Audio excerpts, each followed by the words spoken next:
Jadi hari ini kami akan melakukan presentasi tentang MAPI atau PT Mitra Adi Perkasa. Kami melakukan transfer coverage untuk MAPI. Kami memberikan judul Earnings Recovery Supported by Rising Middle to Upper Income Population. Next. Nah, apa sih yang menjadi latar belakang kami untuk merekomendasikan buy untuk PT Mitra Adi Perkasa ini? Next slide. Yang menjadi alasan kami pertama adalah MAPI merupakan Indonesia leading lifestyle retailer, di mana kami melihat bahwa adanya target market dari MAPI yang cukup resilient, di mana ketika adanya pandemi kemarin mungkin terserang secara signifikan karena memang MAPI berada di mall-mall premium, sedangkan mall-mall premium seperti yang kita tahu pada pandemi kemarin tutup gitu ya, maksudnya sebagian besar benar-benar tutup total sehingga menyerang baik itu top ataupun bottom line MAPI. Tapi yang kita lihat adalah dia cukup cepat untuk recovery, bahkan lebih cepat dibandingkan dengan other local retailer, sehingga kami mengapresiasi dari kinerja MAPI ini. Selama tidak ada tantangan ataupun challenging seperti COVID-19 kemarin, kami melihat bahwa MAPI akan masih tetap resilient ke depannya. Lalu yang kedua, kami menyukai MAPI. Kenapa? Karena expansion inisiatif MAPI yang tidak berhenti hanya sampai di Indonesia. Currently, komposisi dari revenue MAPI memang 90% berada di Indonesia, tapi dengan secara bertahap MAPI memperluas pangsa pasarnya, baik itu ke Filipina, baik itu ke Vietnam, ataupun yang terbaru ke Kamboja. Pembukaan Zara di Kamboja merepresentasikan bahwa MAPI cukup resilient dalam hal target marketnya untuk upper to middle income, baik di Indonesia ataupun other country di Asia, di ASEAN maksud kami. Lalu kami juga melihat bahwa expansion yang dilakukan cukup berhati-hati. Kenapa? Nanti kita akan bahas di belakang ketika kami interview dengan pihak manajemen, Vice President Ibu Ratih, juga kami melakukan eksplorasi dalam hal expansion yang ada. Lalu yang ketiga, kami melihat bahwa MAPI cukup mampu untuk memaintain strategic partnership atau dengan cara melakukan brand eksklusivitas dengan brand prinsipalnya, bukan hanya satu atau dua, tapi juga ratusan brand yang saat ini MAPI handle. Dan mereka juga dalam tahapan menghandle sampai memaintain kerjasama ataupun bahkan melepaskan kerjasama yang ada juga dilakukan dengan cukup baik menurut kami. Lalu yang keempat, kami menyukai MAPI. Kenapa? Karena MAPI mempunyai konsisten financial performance, kinerja keuangannya dari tahun ke tahun gitu, kecuali pandemi kemarin. Bahkan waktu pandemi dan setelah pandemi di 2021, MAPI memaksimalkan omnichannel mereka, lalu juga merepresentasikan sebuah supply chain yang cukup baik juga sehingga bisa recover dengan cepat dari pandemi kemarin. Berikut ini merupakan perbandingan antara MAP Group revenue ataupun juga operating profit-nya dibandingkan local retailer, di mana kita lihat bahwa MAP Group yang terdiri dari MAPA dan juga MAPB dan juga MAPI itu sendiri juga bekerja dengan lebih cepat. Next. Oke, di sini Bapak Ibu dan sahabat Miraset bisa lihat bahwa ketika kita membuka satu toko gitu ya, baik itu specialty store ataupun department store, karena MAPI ini punya tiga jenis gitu ya, tiga jenis segmen. Yang pertama ada specialty store, di mana specialty store itu dia membuka per brand gitu ya. Jadi ada toko Converse sendiri, ada toko Zara sendiri, dan juga yang kedua MAPI juga ada dalam bentuk department store berupa Sogo ataupun Seibu ataupun Galeri Lafayette, dan juga kita juga lihat bahwa MAPI juga membuka dalam bentuk kafe dan restoran, misalnya Starbucks gitu ya. Nah, cuman di sini kita melihat bahwa brand-brand yang MAPI pegang merupakan brand-brand yang cukup premium di kelasnya, baik itu di kelas sport, baik itu dari baby sampai juga elderly population juga MAPI juga pegang semua gitu. Jadi cukup wide range produk dan juga bisa di-maintain dengan baik selama ini. Yang terbaru MAPI membuka Zara gitu ya, toko Zara di Kamboja baru second key kemarin, second key 2023, dan kami melihat bahwa dengan pengalaman yang dari tahun 1995 gitu ya, MAPI berada di Indonesia dan juga melakukan ekspansi, MAPI bisa meminimizing expansion risk yang ada dan juga melakukan market research yang cukup baik gitu, dibantu dengan sistem yang mereka sedang otomasikan gitu. Next. Nah, dari yang kita lihat bahwa meskipun tahun 2020 cukup slowing down gitu ya ekonomi, tapi MAPI terus menambah tokonya. Nah, penambahan toko ini diiringi dengan adanya perbaikan sistem, baik itu sistem back-end ataupun sistem supply chain-nya. Sehingga ketika kita lihat bahwa di second Q kemarin bertambah sekitar lebih dari 500 toko gitu ya. Dan juga nanti sampai 2023, MAPI menargetkan 700 toko gitu. Nah, sekarang mungkin F&B tidak terlalu besar gitu kontribusinya saat ini gitu ya. Tapi kami melihat bahwa dengan adanya potensi di tier 2 dan tier 3 city, tier 3 city maksud kami, MAPI juga bisa mengembangkan segmen bisnis lainnya seperti halnya specialty store yang cukup besar gitu kontribusinya, sekitar 70-an% saat ini, 77%. Next.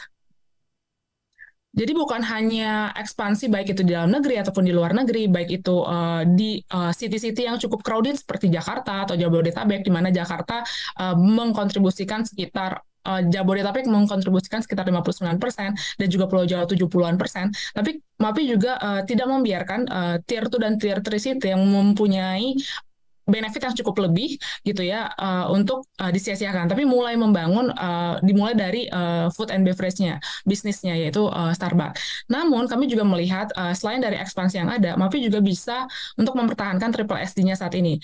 Untuk triple SD sendiri mungkin terlihat sangat tinggi gitu ya di 2021 dan di 2022 hampir lebih dari 20% atau lebih dari 10%. Kenapa? Karena memang dari low base dan juga didukung oleh penambahan stores yang ada.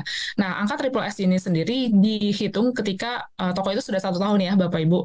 Jadi kami melihat dan kami memforecast ke depannya bahwa MAPI akan normalize gitu ya, normalize ke 4-5. Kalau saat ini masih di atas 10% masing-masing, baik untuk MAPI, MAPA ataupun MAPB. Jadi rapid expansion yang ada bukan hanya penambahan toko, tapi juga penjualan di satu toko juga ditingkatkan secara terus-menerus, bahkan sudah melampaui pre-pandemic level. Next.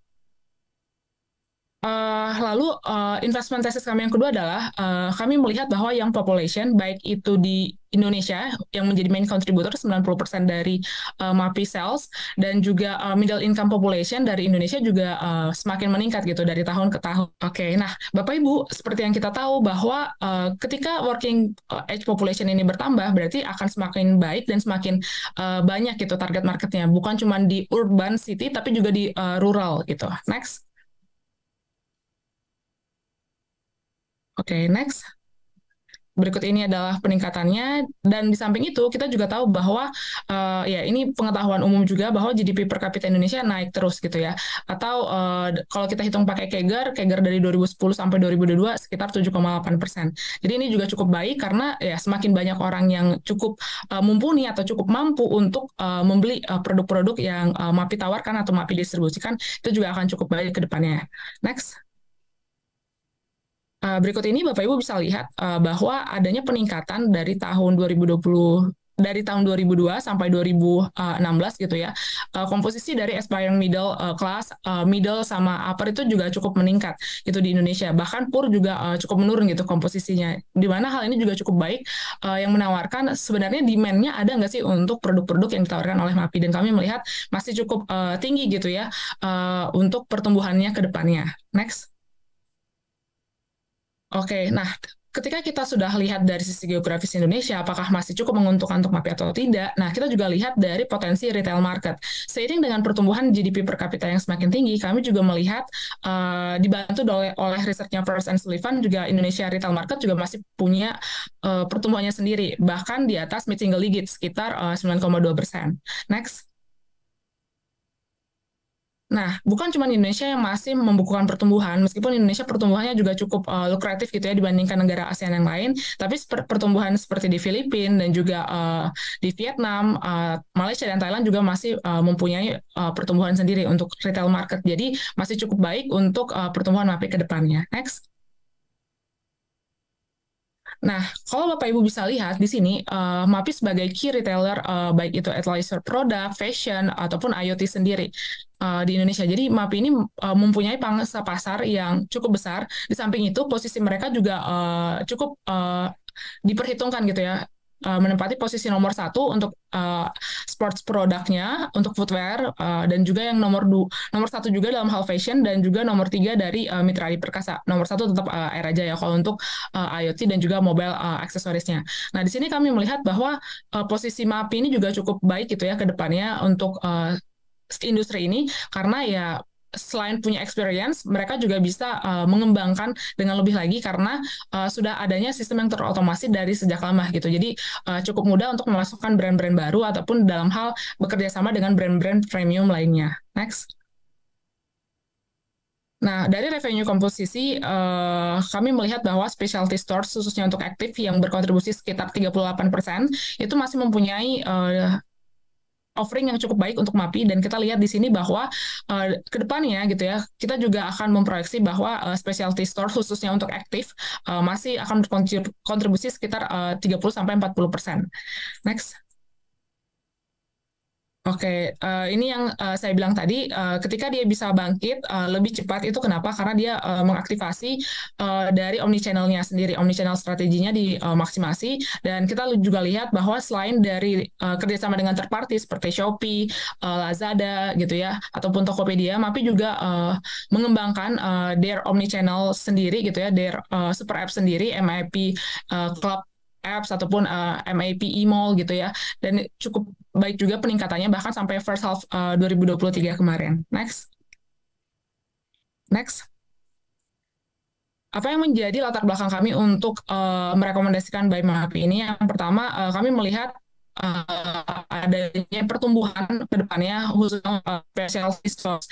Kami cukup konservatif di sini, di mana kami juga dengan landasan triple ST-nya masih 5% dan kembali ke level sebelum pre-pandemi kemarin.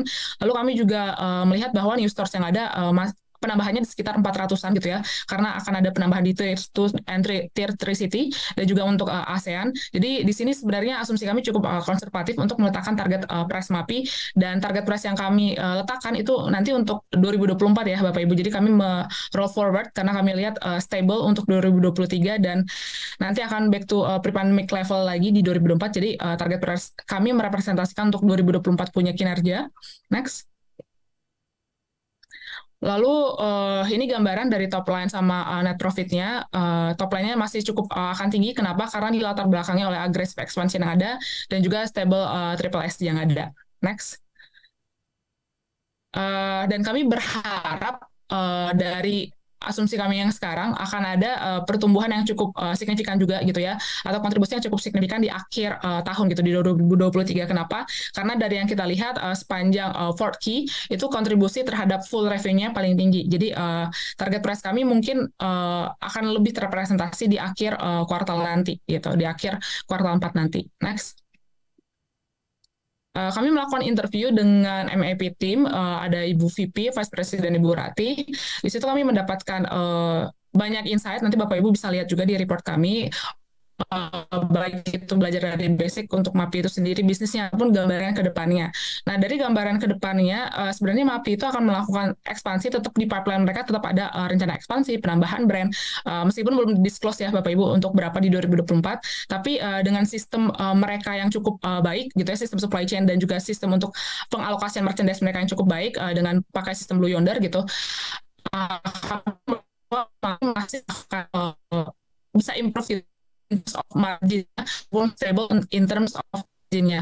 Kenapa? Karena pengalokasian dari brand-brand yang ada, produk-produk yang ada ke berbagai daerah juga menjadi tantangan tersendiri yang kami lihat ya, ada supply chain risk di sana dan kami juga ada inventory risk yang ada gitu ya untuk MAPI. Tapi kami melihat bahwa semuanya masih bisa termanage well karena sudah mereka aplikasikan dan mereka juga tidak sudah belajar cukup banyak dari ketika pandemi kemarin. Jadi sekarang di 2024 gameplaynya adalah mereka bisa mengimplementasikan sistem yang sudah cukup mature dan akan bisa ya terus-terusan untuk mengenerate revenue ataupun margin yang cukup baik gitu ke depannya. Next.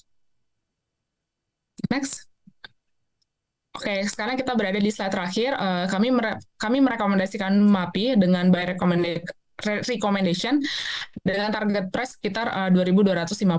Target price kami ini merepresentasikan EV per EBITDA di 2024 sebanyak 7 kali gitu ya. Kami menerapkan atau mengimply 11% gitu untuk 5-year mean EV EBITDA-nya. Di sini kami menarik data dari tanggal 12 September 2023. Jadi masih cukup baik untuk MAPI ke depannya meskipun dari sisi current price cukup lebih mahal karena memang ya dia juga bisa lebih premium daripada lokal lokal retailers yang lain gitu. Next. Oke, sekian presentasi untuk MAPI. Semoga bermanfaat untuk Bapak Ibu sekalian dan selamat pagi kembali ke Glenda.